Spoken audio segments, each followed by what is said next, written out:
এখন আমরা এক্স গল্প ওয়েবসাইটের শর্তগুলি এবং নিয়ম কানুনগুলি জানব, কারণ আমাদেরকে অবশ্যই জানতে হবে। যেহেতু আমরা এই কোম্পানিতে কাজ করব, সেক্ষেত্রে তাদের নির্দিষ্ট নিয়ম কানুনগুলো জানতে হবে। এর জন্য আপনারা সবার লাস্টে যাবেন এবং এখানে যে তাদের টার্মস অ্যান্ড কন্ডিশন অথবা শর্তাবলীগুলো আপনারা অবশ্যই পড়বেন এবং গোপনীয়তা নীতি অবশ্যই আপনারা পড়বেন। তারপরে আপনারা কপিরাইট নীতিটি অবশ্যই পড়বেন। তাহলে আপনারা খুব সহজেই এক্স গল্প ওয়েবসাইটের সমস্ত নিয়ম কানুনগুলো জানবেন। এখন আপনাদের মনে অনেকেরই প্রশ্ন থাকে যে আসলে আমরা গল্পের আইডিয়াগুলো কোথায় থেকে পাবো।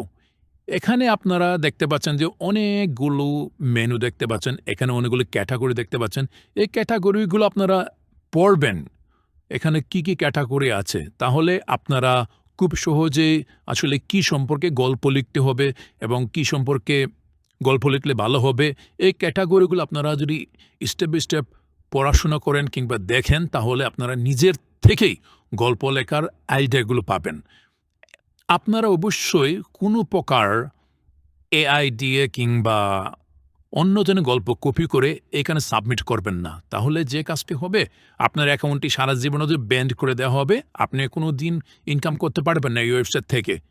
সুতরাং আপনারা স্প্যামিং করবেন না। যেমন ধরুন, আপনারা অনেক সফটওয়্যারের মাধ্যমে যদি অটোমেটিক ভিউ নেন কিংবা অটোমেটিক ভিউ নেওয়ার চেষ্টা করেন, তাহলে এই ওয়েবসাইটে যে রোবট আছে কিংবা এই ওয়েবসাইটে যারা পরিচালনা করে তারা যদি বুঝতে পারে কিংবা তারা আইপি ট্র্যাক করে দেখতে পারে, তখন আপনার অ্যাকাউন্টটি ব্যান করে দেওয়া হবে। সুতরাং এইসব বিষয় থেকে সতর্ক থাকুন এবং নিয়মকানুন মেনে এবং নিয়মকানুন জেনে এক্স গল্পে আপনারা গল্প লিখুন, প্রচুর পরিমাণে টাকা আয় করুন।